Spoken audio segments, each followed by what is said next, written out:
He owns and operates the Pack-A-Day podcast that airs 365 days a year with over 12 million views on YouTube. A new adventure begins. It's time for the Pack-A-Day radio show with Andy Herman on 1250 AM and 105.7 FM The Fan, powered by the Potawatomi Sportsbook and on the free Odyssey app. It was something I accepted, and I know it was a part of me. I just had to manage it. It's like, basically, like one day people say, find your demons, I'm fighting my sleep. So it's like, but I had to accept that part of myself, and a lot of people around me accepted it too as well, and they respected that I had a condition. And they'll make a joke here and there, but it's fine. That's all it is. Good morning, Milwaukee. Happy Friday. Welcome into the Pack-A-Day radio show. We are live from the 1250 AM at 105.7 FM The Fan Studios, powered by the Potawatomi Sportsbook. That was your favorite Green Bay Packer, Nazir Stackhouse, courtesy of Kyle Malzahn. Nazir Stackhouse having a heck of a training camp so far. One of the players that we're looking forward to watching on Saturday against the New York Jets. We're going to be highlighting that game coming up here in just a moment. To help us do everything today, we've got Camille Davis coming on Locked on Bucks Pack-A-Day podcast. She's joining us at 8:20 a.m. Of course, we've got super producer Tommy in studio as well. We'll be chatting with him. And if you would like to join the show, if you think you're better than me, if you think you're better than Tommy, which isn't like that high of a bar, if you think you're better than Camille, you can come join the show. Of course, on the Nicolay Law Fan Talk and text line 414-677-1250, and we would love to have you on as well. Excited to chat today because we do have preseason football to discuss. Packers Jets tomorrow. We had a very fun, it was very short, just over hour 23 minutes. But if you really kind of nuke out like the 23 minutes of stretching and stuff that they do inside the Don Hudson Center, there's a little bit less than that, but it's about an hour-long practice that we actually got to witness yesterday. Actually, more stuff I thought interesting and entertaining happened in that hour-long practice than the 2-hour practice, the 2-hour plus practice the day before. But we also have some unfortunate just injury news that we want to go over as well. So let's start with the bad news first. Well, before we get to the bad news, Tommy, how you doing, my friend? I'm very good, Andy. Having a good morning so far? Very good morning so far. But yes, it's a wonderful Friday. Excited to be here on Pack-A-Day Radio. Excited to be chatting with you. I know you're doing double duty today. You've got, of course, leadoff show later today, but you've got the Mason Crosby show next with Steve Sparky Pfeiffer, who's going to be live from the Fan Studios. So yeah, excited to hear from you guys next. Yeah, it's like quadruple duty today. We got one more day of Thunder at the Fair as well, 11 to 2 again. One more day here. I'll be on there with Mr. Mitch Nellis. So it's a busy day here at the Fan. You got 11 hours of local programming today. I mean, that's awesome stuff. Kicking off with the Pack-A-Day radio show. What more could you possibly want in life than that? So yeah, no, it's a good day to be alive, good day to be a Packer fan, that is for sure. And you can join us all day right here on the Fan and be breaking down everything. Packers, Jets, Brewers, who are absolutely incredible, and I'm sure everything else under the sun that we'll be talking about all day today as well. But I did mention we have some unfortunate bad news to kick things off. Well, we don't know exactly yet, except for Xavier McKinney, who we'll talk about here. We don't know the extent necessarily of all these injuries, but we do know Xavier McKinney, Jaden Reed, and Elton Jenkins all did not practice at just overall yesterday, which is never, of course, what you want to see. It was a calf injury for Xavier McKinney. McKinney did talk in the locker room afterwards that he plans to be back for the start of the regular season. Does think it's probably going to keep him out for the majority, if not all, of the rest of preseason and probably the training camp leading up to that. So there is a little bit of a loss there. But if he's back for week one, no real harm or foul. I don't know about you, Tommy. I hear calf now, and I freak out because of the Damian Lillard situation, because of the Tyrese Halliburton situation. Those are both calf injuries, Jace at least, and then all of a sudden it was nightmare scenario. So I'm not even speaking it into existence, but I just hear calf now and I freak the heck out. Dontavian Wicks also with a calf at the moment. Yeah, I feel like there's a lot of, after the comments yesterday of Matt LaFleur saying, we're going to get all of our guys work, right? All 4 quarterbacks have a plan to, maybe get some time in the first preseason game. Yep. And every other player, okay, but we will call some guys injured for some time so we don't have to play them a little bit. I'm not necessarily in the, oh my gosh, it's, could be the worst because of calf. I think there's probably some things where it's you feel a little tightness, cool, you're not playing. That's awesome. I would say that, except for McKinney literally said he's probably going to be out the next few weeks. So there's literally something with McKinney. Also, PR has said before, flat out to us, vet rest day. They have no issue saying yep, it's a vet day today or something like that. This was not that. So Xavier McKinney with a calf. Jaden Reed with a foot injury, another one for like a wide receiver. Like, you don't want your wide receiver to have a foot injury. Like, those are kind of important to your overall play. It could be much. He could have had a broken toenail. I don't know what it ultimately is. I'm not trying to cause panic or freak out. Just, I would prefer receivers not have foot injuries. And then Elton Jenkins had a recurrence of the back, apparently a recurrence of the back injury that he had earlier, because he was out with a back injury. All of this, for the most part, to your point, Tommy, could be much ado about nothing. By the time we get to practice next Wednesday, whatever one it is, I think it's Wednesday, or maybe it is Tuesday, but either way, we could see Elton Jenkins, Jaden Reed out there. Again, Xavier McKinney probably going to be a little bit longer than that. But I would prefer Xavier McKinney not have a calf injury. I'd prefer Jaden Reed not have a foot injury, and I'd prefer Elton Jenkins not have a back injury. Those are all not ones that you want, especially for those particular positions. Yeah. But again, hopefully not much ado about nothing. Yeah, that would be ideal, because those are maybe 3 of the 5 most impactful players on the team, 7 most impactful players on the team. Yep. It's got to be, when we made our top 10 list, I feel like all 3 of them were for sure on it. Yeah, I'm almost positive they were as well. So yes, very much in that vicinity.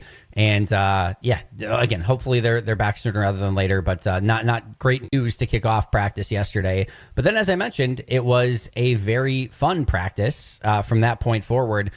I'm just going to start with the player of the day, which was Jordan Love out at practice yesterday.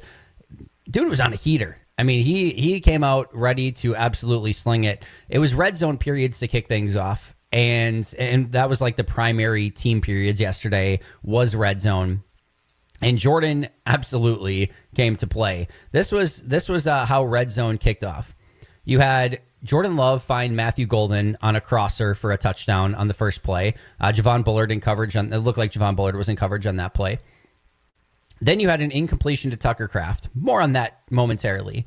You had Love to Savion Williams for a touchdown with Edgerrin Cooper in coverage. Love buys time, kind of throws to, I would say, almost like an area for Matthew Golden, and Matthew Golden makes a unbelievable diving catch for a touchdown. That was a fantastic grab by Matthew Golden, and then just surviving the ground, keeping, like, his hands are just absolutely incredible. Then the offense getting a little cocky. Jordan Love's, we're running speed option. We're running speed option outside, fakes the pitch outside, and gets inside, cuts in for a would-be touchdown there. You then have a Julian Hicks touchdown from Malik Willis, but after that, you had a basically like a move the ball period where you just start on your side of the field and it's a first down and you get as far as you can basically. And Jordan worked his team into the red zone again, and then can at the line of scrimmage, reads the defense, sees Romeo Doubs one-on-one on the left side with Corey Ballantyne. Doesn't think that Corey Ballantyne's going to be able to stop Romeo Doubs. He is correct. He throws a beautiful fade in the left corner to Romeo Doubs for a touchdown. In that situation, dude was just absolutely dealing. And Tommy, I don't know if this is possible. I don't know if I've ever talked about anything like this quite before. The play of the day offensively was an incomplete pass, and it was unbelievable. So in the scheme of things, if you want to be a cynic about it or whatever, it might just be a loud, sexy, incomplete pass. And the defense technically wins that rep, which kudos. In a game, I would say, yeah, it's cool that it looked cool, but it's ultimately an incompletion. In practice, I don't really care. We don't have points on the board. This is not real. We're not tracking anything. So the coolness of the play, I am awarding points to, and that's what I'm doing in this situation. It may not have gotten points on the board. The defense may have technically got an incompletion on this play. I am awarding points to the offense for this particular play. I mentioned on that second play, he went to Tucker Kraft and the ball was incomplete. On this play, you remember the throws, Tommy, where Aaron Rodgers would have like a tight end up the seam and the linebackers run in and he's got his back to the quarterback and Rodgers would just zip the ball up the seam, kind of right past the linebacker's ear hole, and somehow the tight end would be able to just kind of throw their hands up and have it complete. This was similar, but Tucker Kraft, I believe he just went up the seam, but at the end of the day, he's in the back of the end zone and he's looking back at Jordan. And Quay's not a small dude. Quay is a big linebacker, and he is engulfing. And I mean engulfing Tucker Kraft in the back of the end zone. I've talked about in the past where there's like a football-sized window that you can throw the ball through. There is no window to throw this ball for any success, like whatsoever. And Tucker Kraft is, again, back of the end zone, kind of looking at Jordan, and Jordan zips a ball coming a billion miles per hour towards the back of the end zone, right past the ear hole of Quay Walker. And the only thing that would possibly make this complete is if Tucker Kraft outstretches an arm at the last second and one-hands this thing in the back of the end zone. So that's what Tucker Kraft did. And Tucker Kraft, just the last second, boom, hand out, one-handed catch, reels it in. The team, the fans in the stands, the offense, everyone's going nuts. And in the back of the end zone, the referee's going incomplete because he was barely out of bounds on the play. It doesn't matter. Again, the fact that it's out of bounds. I mean, the defense, I'm sure it probably matters to them some. I'm sure the defense was also like, oh, I'm so glad we have this quarterback and tight end on our team, because that was the audacity of that, much less to actually complete it, or I guess kind of complete it in the back of the end zone, was absurd. That was one of the cooler plays at camp that I have seen, and it was just an incomplete pass at the end of the day because it's barely outside of the end zone, but unbelievable throw. Unbelievable catch, unbelievable coverage. That's one of those where, like, usually you have offense versus defense, and if it goes well for one, it goes bad for the other. This was, again, unreal throw, unreal catch, I guess, catch in quotes, and then fantastic coverage. There's no real bad on bad. It just so happened that stupid out of bounds line was about a millimeter, closer than what you would have liked it to have been. But really, really fun play and really fun day from Jordan. Yeah, it sounds like yesterday the offense made a lot of buzz, Andy, compared to the week and a half or 2 weeks just about prior. I mean, we've been asking for it now, it feels like, on this station for a few days, and we gave it a couple of days to know that the defense was going to be ahead of offense during install, but really yesterday it felt like that was the first time we had a lot of highlights on the offensive side, and consistent highlights on the offensive side. Should not be lost on anyone that the day that happens is the day that Xavier McKinney does not practice for the first time. Like, I don't think that's maybe happenstance. Like, that's the impact of that guy. Also, Nate Hobbs out. Keyshawn Nixon was not doing team activities. Bo Melton was one of your starting corners, which was also one of the stories. I was going to ask about that too, because I didn't see it quite on the rundown here, but I mean, that felt like that led some of our topics yesterday with Bo Melton getting looks with the ones. Yeah, so I think, again, what you have to remember, first of all, is, again, no Hobbs, no Nixon, no, and also even no Kamal Haddon, who I think probably would have got the nod in that situation, too, even if he had been healthy. So there are some corners that certainly ahead of him. But I just want to say, like, for something that in minicamp, because they were down a couple corners, Green Bay broaches the topic of, like, hey, would Bo maybe be able to go to that other side and maybe just, kind of try it out, with everyone noting that, like, hey, Bo's a wide receiver, and he's just, we're just kind of seeing and feeling out if, like, hey, you could kind of play corner a little bit, almost in like that Travis Hunter vein of, like, hey, you can do a couple different things, but very clearly, like, he's a wide receiver. We're just putting him out there. We're just kind of seeing what can happen. From that to training camp, we're like, he's a corner, and he's wearing number 16, and he's got cornerback next to his name on the roster, and he's a corner. To all of a sudden, by this point in time, getting looks with the ones ahead of Corey Ballantyne, ahead of Kalen King, ahead of Isaiah Dunn, who's played NFL snaps like at corner. Like, that is remarkable to see how far he has come in such a short period of time. And I never want to try to read too much into this stuff, because sometimes it's just like they want to see what it looks like. Like, they're as curious as we are. Like, what does Bo Melton look like with the ones? Like, what would this? But they're not like, well, what does Tyron Herring look like with the ones? They're not like, it's still remarkable of how quickly he has adapted to that position, to the point Matt Schneidman wrote, I think I talked about this. Matt Schneidman wrote the other day that he would, he thinks that Melton's almost a lock to make the team. I don't know that I would go quite that far. And that's not, trust me, I would believe Matt's very, very connected with the team. So I would just trust him. But I would not have gone that far going into that article. You see him now out there, and just the way that he's playing. Plus, he can play for special teams like kick return, kickoff, punt return, punt. He's on all of those core special teams. He's on the field goal block team. He is obviously still a backup wide receiver if you would need him. And now he's out there with, like, the corners, and you don't even recognize that he's out there because he's still breaking up plays and stuff like that. It is a really impressive story. I don't know where this ends. I don't know what the ceiling is. I don't know if it's just like, hey, we've got a guy in the 53 that can kind of do a little bit of everything, but maybe he's not great at any of it. I don't know. But it's still pretty insane what he's doing right now. Is the opportunity impressive or the execution impressive too then, Andy? Because, I mean, just did it look like he belonged at least while he was out there? Yeah, my answer would be both. Yes. Like, it's tough to tell in real time. Again, that's why one of the players I'm most excited to watch this weekend is Bo Melton, because I want to see on the All-22, what does this look like going? I think we're not going to get Nate Hobbs. With Keyshawn Nixon not practicing team, we're not going to get Keyshawn Nixon. Kamal Haddon did not practice. We're not going to get Kamal Haddon.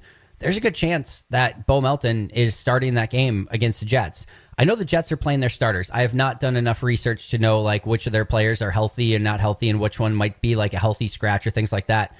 It's not impossible, assuming that they're healthy, that we could get Garrett Wilson versus Bo Melton early in that game. I want to see how that looks. I am very excited to see. I mean, in a regular season game, I'd be very nervous of how that looks, but in a preseason game, I'm dying to see what that would look like. So yeah, I think we're about to find out a lot about Bo Melton in the coming days, but the just the idea of it, that he could potentially make that transition, the opportunity for it, and then that he hasn't looked out of place at all. I mean, he had a gorgeous pass break up against Malik Heath the other day. He had in one-on-ones, he had an interception. Like interceptions and one-on-ones just do not have it. Like it is so tilted to the offense's advantage that he's in fact, I believe in one-on-ones, he's now the only defensive player to come up with an interception so far. Like that, it's really incredible what he's doing right now. Well, you would think that you can have some sort of transition just from knowing what an offensive mind might do based on your reactions on the defensive side, right? It's got to be, I mean, maybe not an advantage, but at least something that can be in your intangibles to now know, hey, if I make this move, this is what I would do, and now you're just playing a chess match against the receiver. I totally agree, and it's certainly that is one we've seen before. Troy Brown, Julian Edelman, some of these guys have played a little bit of corner from the wide receiver position, and so it's, again, he's not going to be the first person ever to potentially try this, and I do think there's a piece of that. Also, it's remarkable. You look at his relative athletic score at corner, and it's like the guy was meant to be a corner. I mean, he's a 90-something percentile athlete at wide receiver too, but it's well over 90th percentile at corner for his traits that he has also at that position. I mean, he's got unbelievable speed. He's got good change of direction. His size is good. He definitely doesn't he's not on the short side or anything like that. He's definitely built for the position. We've seen on special teams, he is a willing tackler. He's willing to go get after it. And I think it's not just that he has that mentality of the wide receiver and kind of knows what's coming. Like he's been kind of one of those special teams demons that's willing to go down and make some big hits and do some of that stuff, do the dirty work. You kind of put those two things together and you're like, oh, well, that kind of sounds like a potential corner. And he's made that transition work so far. Easily one of the players I'm most excited to watch. Let's go through the other ones really quick as you're joining us here on the Pack-A-Day Radio Show live from the 1250 AM at 105.7 FM The Fan Studios, powered by the Potawatomi Sportsbook. Before I get into it, Tommy, who's your 1A player of players that we're expecting to see some of that you're most excited to watch this upcoming game? Andy, you turned me into a fellow sicko. Love this. So give me Taylor Algersma versus Sean Clifford. I don't buy into, if Jordan Love does play, I would imagine it's going to be one series. Yep. I did see Burrow and Chase, however, I think played 2 yesterday for the Cincinnati game in their preseason. But yeah, is Taylor? I've not looked at anything Taylor Algersma that hasn't come from Andy Herman's Twitter page. So now I need to see it with my own eyes. And during the game, Sean Clifford, Taylor Algersma, that's where I point my my brain to right away. I do want to see what Bo Melton has, and Nasir Stackhouse, who we started off with too. He's been just so loud in camp, and can he make an impact going up against the 2s and 3s on the other side to at least show he could be a depth piece for Green Bay? Yeah, I made a long list for today's Pack-A-Day podcast. If you want to go check that out, it'll be up a little later. Didn't get it up quite at 5 a.m. Didn't hit my deadline this morning, but we'll be getting it up right after our show is done today. But I made a longer list on that, but my kind of short list includes Nasir Stackhouse for sure. I think Chris Brooks is going to get an extended look at running back. You're not going to have Marshawn Lloyd. You're not going to have Emmanuel Wilson. If Jacobs plays, it's going to be like a series. So I think we're going to get an extended look at Chris Brooks, and he's looked really good in camp so far. I don't know how much Matthew Golden we get, but I think we get at least a little Matthew Golden, and just going out and seeing him probably against the Jets starters in the defensive backfield. Really excited to see what that looks like. The first round pick from a year ago and the second round pick from this year, Anthony Belton and Jordan Morgan. Those are two tough players to gauge in training camp. It's just like there's so much happening, and what's going on in the trenches is almost impossible to consistently see. So seeing those guys in game action, I really want to see what they can do. On the other side, LVN, Baron Sorrell at defensive ends, and then like we talked about, Stackhouse and Brinson at defensive tackle. I want to see what those young players, and does LVN, has he just been beaten up on, Jordan Morgan and some of those guys, or is he looking good against some of the Jets offensive tackles as well? I think that's going to be a very important piece. Tyron Hopper, third round pick from a year ago, should get a massive amount of playing time at linebacker in this game. Micah Robinson, seventh round pick, along with Bo Melton at corner. And then Katano Ladapo and Omar Brown should get a lot of time at safety as well. So those are players at the onset that I'm certainly going to be keeping an eye on. I did make a sicko list, Tommy, since you kind of brought it up. And I'm sure that you will be very happy to hear the sicko list as well. So this is the sicko list of you've got 5 minutes left in the game, and you're looking out on the field, and you're like, I don't know who any of these players are. Yeah. This is the Izzy list, right? For sure. Yes. Yeah. All right, so here's where we go. You mentioned one, Taylor Algersma at quarterback. I think he might not even get in until like 5 minutes left in the game. But Taylor Algersma at quarterback would be number one. Julian Hicks at wide receiver has been having a fantastic camp. Had a beautiful catch last year in preseason from Michael Pratt that nobody will remember. He makes it play every single day. Julian Hicks, definitely a wide receiver to kind of keep an eye on. You kind of want that guy in the practice squad. You could call him up at any moment. He'd probably be fine. Deslin Alexander, the defensive end, also making plays every single day. In fact, I would make an argument on defense. Now, it's all against the threes, guys like Brant Banks, etc. But I would make an argument that there may not be a defender who has made more splash plays in camp than Deslin Alexander. It just so happens, again, that nobody's watching or paying attention at the time. And again, it's a lot during the threes. He's a guy to keep an eye on at the very end of the game. Jamon Johnson, undrafted free agent linebacker. He flashed a little bit at family night and has had some nice plays in training camp as of late. And then Mr. 5 interceptions himself, Omar Brown at safety, who had 3 interceptions at family night. Those are players that I would expect to be still playing late in the game. That if you're dying for somebody to watch and you're like, I don't know who to watch here, Algersma, Julian Hicks, Deslin Alexander, Jamon Johnson, and Omar Brown, a handful that you could keep an eye on. One more thing. Who do you think's returning kicks? I believe that there will be a variety of different people who return kicks. I believe McCole Hardman will get a chance. I believe Israel Abanikanda will probably get a chance. Amar Johnson might get a chance. Hopefully there's not too many kick returns because hopefully they're not giving up too many points. But I do think we could see a variety of different players. I'm wondering if Savion will play in this game because of the shoulder issue. I wonder if he doesn't get held out. But if he were totally healthy, like I think him and Marshawn Lloyd would potentially get looks, but they're both not, so I don't think they will. But yeah, I think we could see a variety of different people. Keyshawn probably will not in this game. I don't think Keyshawn's going to play based off of his inactivity. Those are my predictions. Also, Israel Abanikanda, revenge game coming up. The former New York Jet was a 4th round pick. They cut him after a couple years, never really gave him a chance. It's time, Israel. It is the Israel Abanikanda revenge game that everyone's been waiting for. Go out for blood, my friend. The most famous player to play for both the Packers and the Jets, I would say. Easily. Yeah, I mean, it's not even a question at this point. So, yeah, I would have to agree with you there. Israel Abanikanda versus Josh Myers in the revenge game, Game of Doom this upcoming Saturday. We've got a lot more to get to, including Camille Davis here in just a moment. If you missed us, you want to relive this last 20 minutes, that was just absolutely epic. You can do so on the Fan Odyssey app, thefanmilwaukee.com, or, of course, on our YouTube channel as well. Right now, we have 75 and sunny in Milwaukee, high of 90 today. The low is as low as it's going to get at the moment with 75 degrees. We'll be right back with Camille Davis on the Pack a Day Radio Show, powered by the Potawatomi Sportsbook.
Welcome back to the Pack a Day Radio Show, live from the 1250 AM and 105.7 FM, the Fan Studios, powered by the Potawatomi Sportsbook. Reminder, the Mason Crosby Show is coming up next from 9 to 11. We've got Tommy, we got Sparky joining us from 9 to, or not joining us, I guess, hosting from 9 to 11 here on the Mason Crosby Show today. So make sure to stick around for that. Right now, joining me is the fan guest on the fan guest hotline is the one and only Camille Davis. You can find her on social media at Camille Monet. Technical Foul Podcast, Pack a Day Podcast, Locked On Bucks Podcast. If there's a podcast, Camille's probably on it somewhere. Camille, it's great to be chatting with you. How are you doing, my friend? You as well. Doing pretty good. It's getting a little hot here, as I heard you mention the temperature coming up in Milwaukee today. So just trying to enjoy the weather a little bit now that it's not smoky outside. Yes. It's one thing or the other. It's either going to be rainy and cold, smoky, or 95 degrees. Like there's no other weather right now in Wisconsin. It is smoky, cold, and rainy, or hot and unbearably hot. So we get unbearably hot today, but at least we're not getting the other two. So I'll at least take that. We've got a lot to discuss, Camille. I'm excited to dig into this with you. One of the first things I've been trying to ask everyone, just because I think it's an interesting and unique kind of take from everyone, is what their kind of key takeaways have been from Packers camp so far. We've had one family night. We haven't had a preseason yet. We've had 12 days of training camp. I know you've been following it as closely as anybody. What has kind of stood out to you? Good, bad, ugly, and different? I'll let you go in any direction you want. Yeah, I mean, for the last couple of years, we've heard like the defense getting off to these really hot starts and things of the sort. And we heard the same thing coming out of this training camp with an added emphasis on this defense, trying to create more turnovers, punch the ball out, be more aggressive in that way. So I'm really curious to see if what we're hearing in training camp for the defense is more so something of what we've seen in years past, where, defenses just tend to come out a little bit quicker than the offense does, and seeing how that translates. I'm really curious about like the turnover component of this defense that we've been hearing about, because last season they took a jump just in the raw numbers of how many takeaways that the defense had. But as mentioned, so many of them came through turnovers and not as many through forced fumbles and things of that sort. So I'm curious to see if this defense, what we're hearing in training camp about the emphasis there, if that's going to carry over into the regular season and we see this defense take another step when it comes to securing takeaways from the opposing offense. It's such a massive part of the game. I mean, it not only sets your offense up usually in plus positions or takes points off the board from the other team, just one or the other. You're usually getting one of the two, but stealing possessions and just making it easier on you, where you don't have to go and continue to defend for 8, 9, 10 plays. You get off the field and stop one of their opportunities to score. We know that if you're looking at 1A when it comes to like win probabilities and things like that, winning the turnover battles right there. As you mentioned, interceptions were great last year. Forced fumbles were not. There's been a massive emphasis on that, trying to punch the ball out to the point where like yesterday, so if the running backs are never like truly down. So if they're down, or the receivers, the players are still taught to like try to punch the ball out. And even if the play has been dead for like 5 seconds, if you get the ball out, it's still considered a forced turnover, and they're tracking all of that stuff. And it really just makes it so that if the player has a ball in their hands at any time, they have to be protecting it. And it just kind of gets them in that mindset as well. There's a play yesterday where the undrafted free agent, White, he's in the pile and like he can't go anywhere. And Brenton Cox is just throwing haymakers in there. And I'm like, dude, like let the guy get out. He's like, I'm like, if I were playing running, I would be just done in like 5 seconds. I'm like, I'm out of here. Brenton Cox is throwing haymakers. I have no longer any interest in doing this. But that's the mentality that they're having right now. And I'm absolutely loving seeing it play out on the field. Again, we're being joined by Camille Davis. Find her on social media at Camille Monet, Technical Foul Podcast, Pack a Day Podcast, and Locked On Bucks.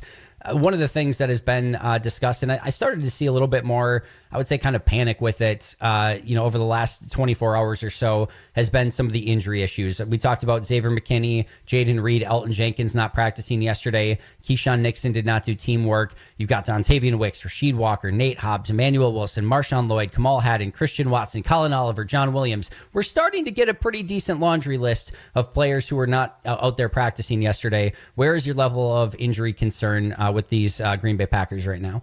Keep an eye on it. Just keep an eye on it. I mean, it's still pretty early. It's beginning of August right now. So if you have guys popping up on a list, you would rather it be right now than, in 2 months' time when you're in the thick of the season. So I'm keeping an eye on it, especially with like that secondary group there, just because that's the piece of the team in particular that I had the most questions going into the season. And to see like Hobbs is going to be out, to see that McKinney in as a safety is going to be out as well throughout the entire preseason. And McKinney's injury in particular is the one that I'm keeping an eye on because calf injury and soft tissue injuries can just be really, really tricky. You can think it's okay, but you go out there and plant, and the next thing you know, it's not, and it can cause so many issues later on. So the calf in particular is something that I'm looking at, and I'm, a little disappointed feels like a too strong of a word because I know the players are disappointed if they're injured and can't be out there. But like the Marshawn Lloyd of it all, of like, man, I was really looking forward to seeing the snaps for him. So like, I'm keeping an eye on it, especially the type of injuries that are, coming up, soft tissue injuries in particular. I always take a little bit of a closer look at, but a co-host of mine on Tech File, Eric, he said this, and it's carried with me ever since I heard him say it. And that's, in football, injuries are a feature. They're not a bug. So like you have to account for the fact that guys are going to get beat up. It's an inherently dangerous sport. So keep an eye on it. And this gives the chance for the preseason for the next guys to step up. Yep.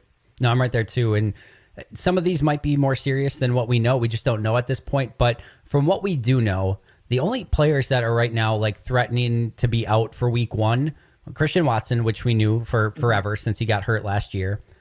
We know Travis Glover's out for the year now, and it really seems to be trending that John Williams, the 7th round pick, is probably not going to be ready by that point in time.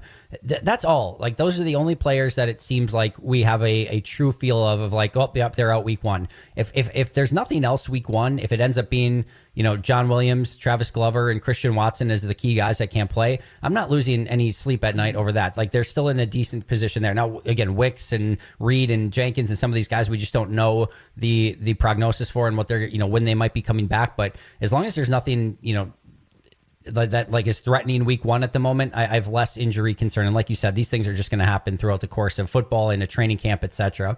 Let's talk about something more fun than injuries. You've had the opportunity to kind of keep your pulse on everything that's been going out on camp. Not even talking preseason, but once we, get ready for Packers Lions and the start of the regular season, who are you most excited to go and watch, just based on sort of the camp update so far? Man, there's a few guys. Like, of course, there's the intrigue with Bo Melton to see if he actually takes, on-field snaps during the regular season at cornerback. Nazir Stackhouse, like hearing an undrafted free agent doing his thing and like, will he make the team? How can this carry over? But my guy has been Brenton Cox because of just love it. I really loved what I saw from him last year in limited time. Like, he didn't play until week 11 last season after the bye, after the Preston Smith trade. And he played like 160 snaps last year, and he still finished 4th on the defense in quarterback hits and in sacks. And to see that type of production in such a limited sample size, hearing him in camp, like he's still flashing a bit in camp, I'm really curious to see how his play continues to go and what that might look like in the regular season for him. Like, I know LVN is the other one to take a look at there on the defensive line and the edge rushing. Yep. And there's been some good things being said about LVN, but Cox in particular, like, it's something about the way that he plays football where I'm like, could there really be more here that could really be an impactful player? We talked about that punching out. There's a violence to his game that you want with your defensive ends, and he certainly has that. And I'm too. I'm excited about him and just seeing the style of play. He's just one of those guys that you kind of want patrolling your defense for sure. Speaking of, kind of going from, players to watch overall to maybe some players that you're going to be watching in Packers Jets on Saturday. It's a little bit of a different mentality, but what are you excited to watch in Packers Jets? What will you be keeping an eye on? And what are some of maybe the roster battles too that you're like, I wonder how this is going to play out? Yeah, I mean, we know that the starters will play at least a little bit. I'm really excited that it sounds like the Jets are going to be playing their starters for a little bit of time in this upcoming preseason game. So that's going to be great for Packers players and trying to evaluate what you're seeing from them. So I'm really looking to see those cornerbacks. Like, I want to see Nixon if he's out there. I know he rested on Thursday, so seeing if he plays in the game on Saturday. I really want to see Valentine as well, like the cornerback room, Kalen King, Corey Ballantyne. They're going to get extended run out here too. So it's like, I really just want to see how they hold up in coverage because, as we know, the division that the Packers are in, like, there are some high-powered offenses, some really good receivers, some good tight ends. So, like, how can you guys keep up in coverage? And that's the piece for me where I'm really looking forward to seeing in the game against the Jets.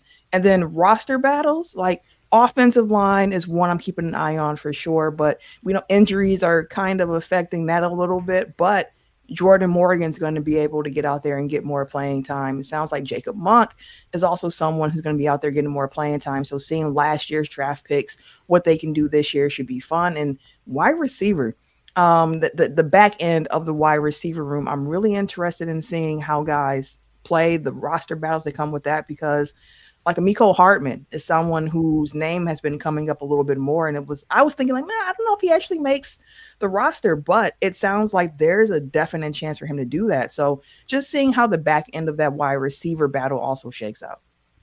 McCole Hardman versus Malik Heath has the ability to be a really fun wide receiver battle to keep an eye on for that potential number 6 spot.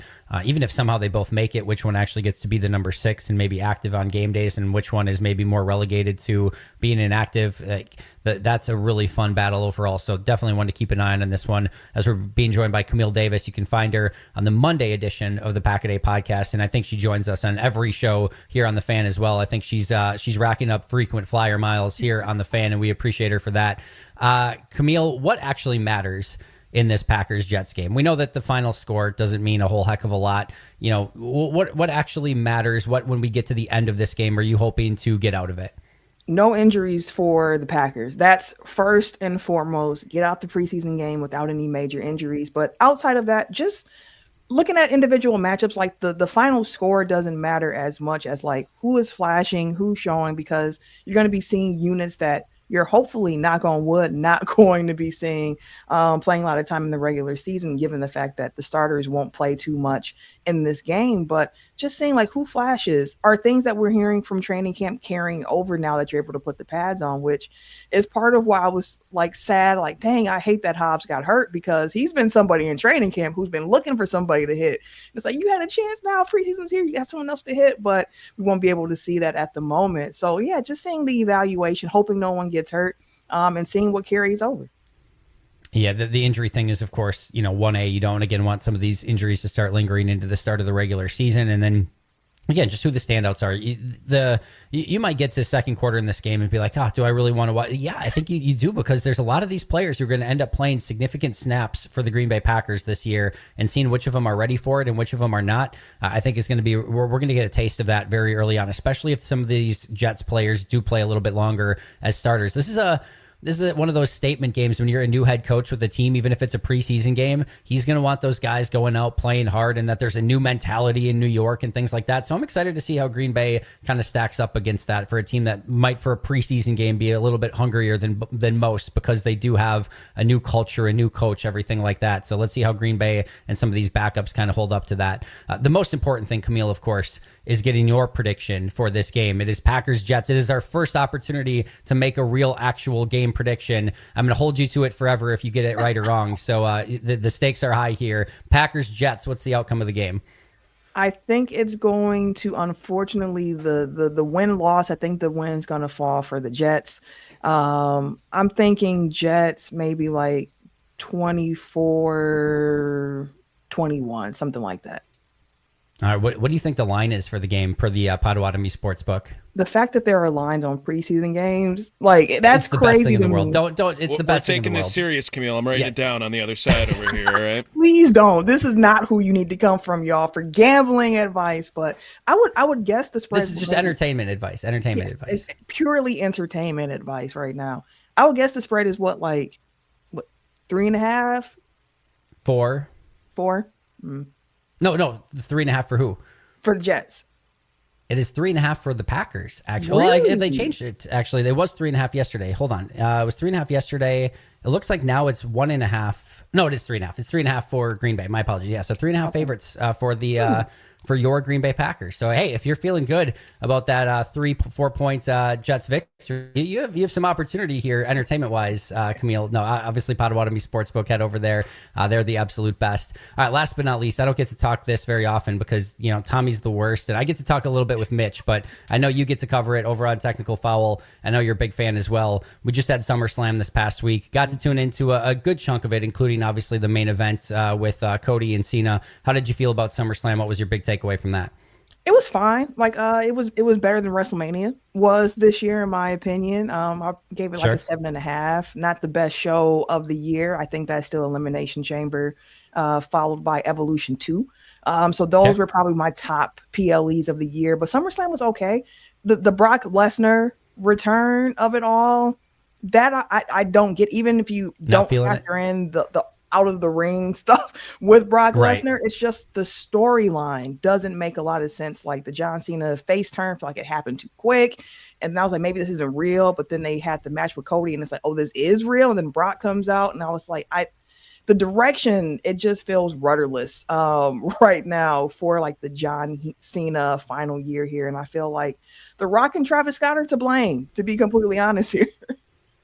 Yeah, that's probably true. Which is what a weird thing to be saying. Like, imagine I told you in like 2015 of like, hey, WWE is going to be massively popular, but The Rock and Travis Scott are just getting a little bit too involved, and it's becoming a problem. Like, what a weird thing, but it is true. And I actually think that it is true. Camille, I cannot thank you enough. You do such a wonderful job on all of the different avenues that you are a part of. But tell us about all those avenues and where we can find all of your incredible work. Yeah, Packer season is heating up, so make sure you guys are tuning in to Pack a Day podcast. I'm on the audio side every Monday. Technical File podcast, we record live every Tuesday on our YouTube page. We encourage people to come join us, be part of the comments as well. Episodes released on Wednesday, where we talk NFL, NBA, and WWE. And then, of course, the Locked On Bucks podcast. We're still giving it to you guys 5 days a week right now, so check that out for all your Milwaukee Bucks needs as well.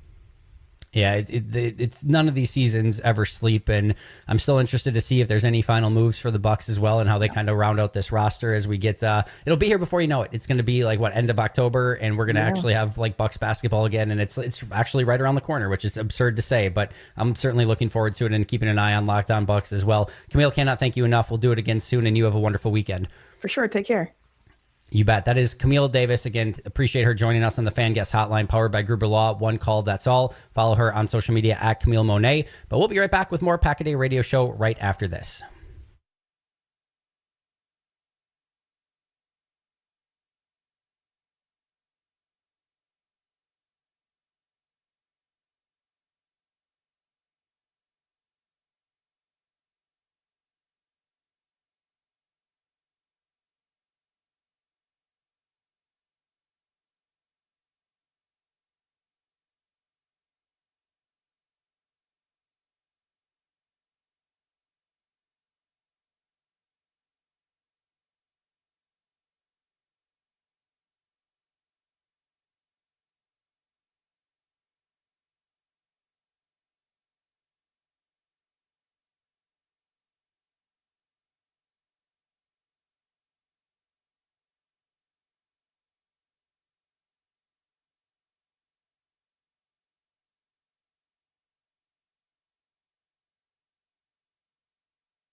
Welcome back to the Pack a Day Radio Show. We are live, of course, right here in the Fan Studios, powered by the Potawatomi Sportsbook. A huge thank you to Camille Davis for joining us this past segment. Again, follow her on social media at Camille Monet. Mason Crosby Show, Tommy and Sparky coming up next here in moments. We got about 15 minutes from that.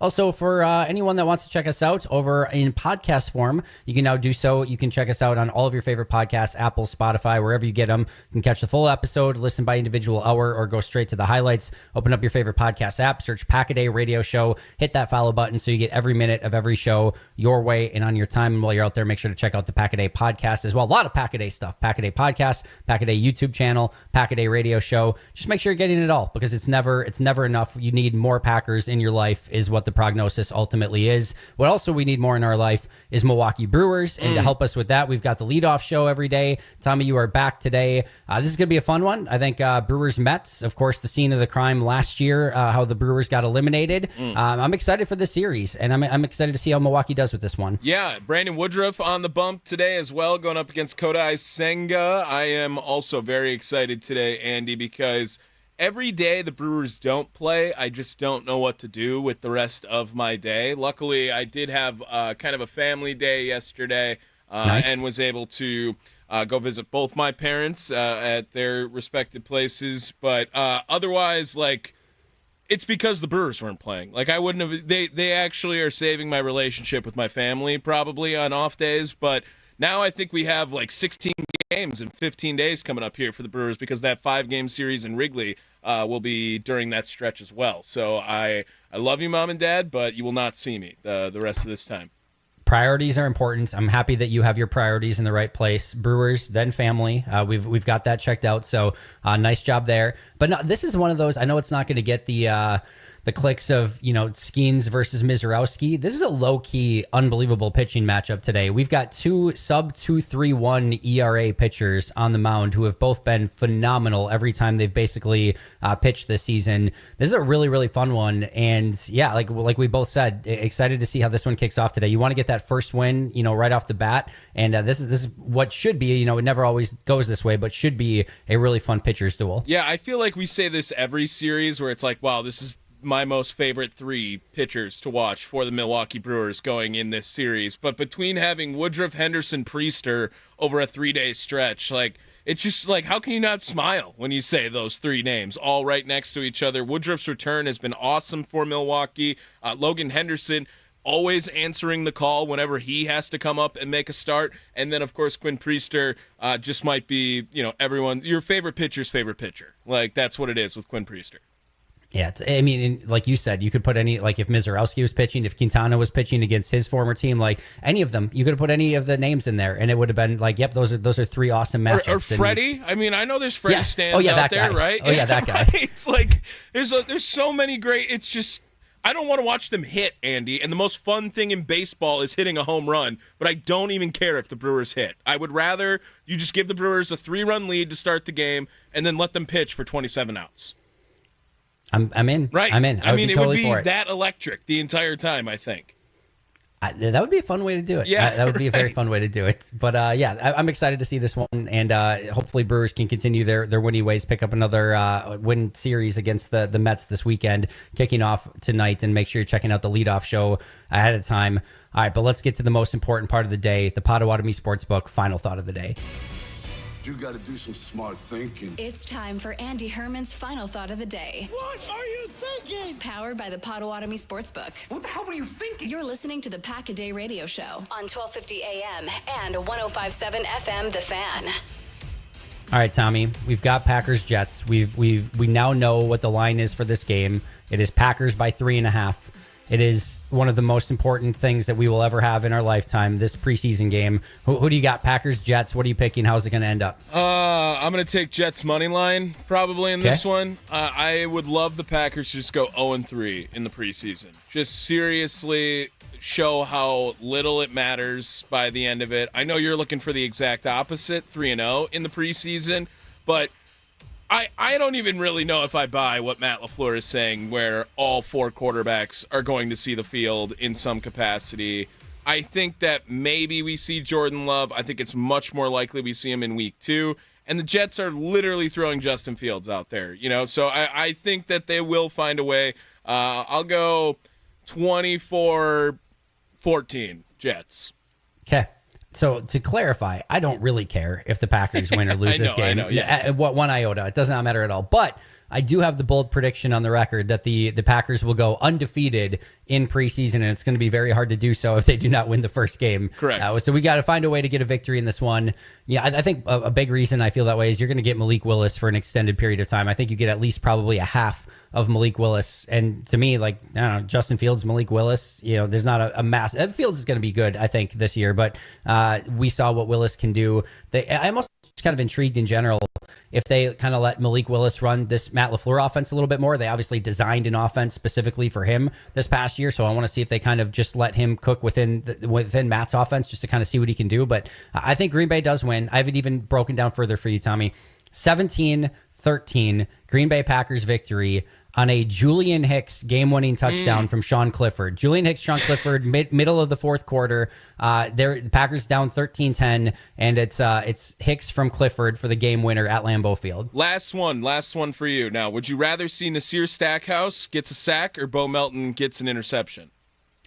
Bo Melton gets an interception. What if it was 2 sacks for Nasir Stackhouse? Still Bo Melton interception because it's going to cause more of a ruckus. Like that, Nasir Stackhouse getting a couple sacks would definitely be impactful, and it's better for the team. I'll say that. Like, so if I'm looking specifically as a fan of the team and what I think is like ultimately going to help the team more long term, I think seeing that Nasir Stackhouse could get 2 sacks is the better way to go there. Although it might just be against Josh Myers, so does it really mean anything at that point? The starting center of the Green Bay Packers last year on the best offensive line, the best pass football of his blocking. Career. Yeah. Facts.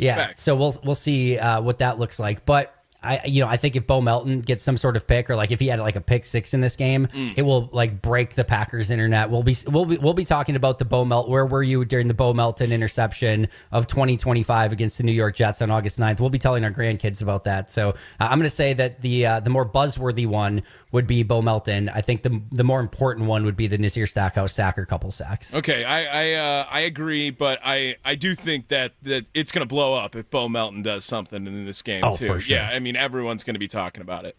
I was like, even just like him getting that starting nod yesterday, like you were saying, like that even blew up to some extent, where like certain things I'm like, oh yeah, like this is going to be like interesting. Like I didn't expect it to get to that point. I talked about it a decent amount on the podcast of just like, this is incredible what this guy is doing. But I think it even took on a different life of its own on social media and, the radio shows and everything like that. But yeah, I think a pick from him would feed families, Tommy, as they would say, as they're apt to say. All right. Any final thoughts before we get out of here on the Pack-A-Day radio show for the week? No, Andy, I'm going to watch all of the Packers preseason game tomorrow because I do it for the people. I know that not everyone is going to watch all of this game tomorrow, but I feel the obligation, not only because of the station, but to call you my friend, that I should watch this whole entire game tomorrow. I will tell you, I will watch this painfully with the last quarter of the game, just during that time. We dual screening Brewers at 7:10 tomorrow with Packers at 7:00. What are we? What's the plan? So just because of the capabilities, probably the Brewers will be on the phone, and then the TV will have the Packers based on what my television is able to do at home. Fair enough. And then that'll probably be the setup. But I will be looking at my phone much more than I will be looking at the big screen TV. Just glancing up when you hear Bo Melton get that interception, right. Just to make sure you're not missing it. El Gersma drops back, it's like throw the phone down. Throw the phone down. Yeah, just throw the phone out the window. All right, we're going to get out of here. Tommy, I cannot thank you enough. Looking forward to you and Sparky coming up next on the Mason Crosby Show from 9 to 11. You can find the Pack-A-Day podcast and the Pack-A-Day radio show wherever you get your favorite podcasts. Next week, we're going to be breaking down Packers-Jets, getting ready for inter-squad practice next week, as well as another big preseason game. This has been the Pack-A-Day radio show. Enjoy your weekend, and of course, go Pack Go.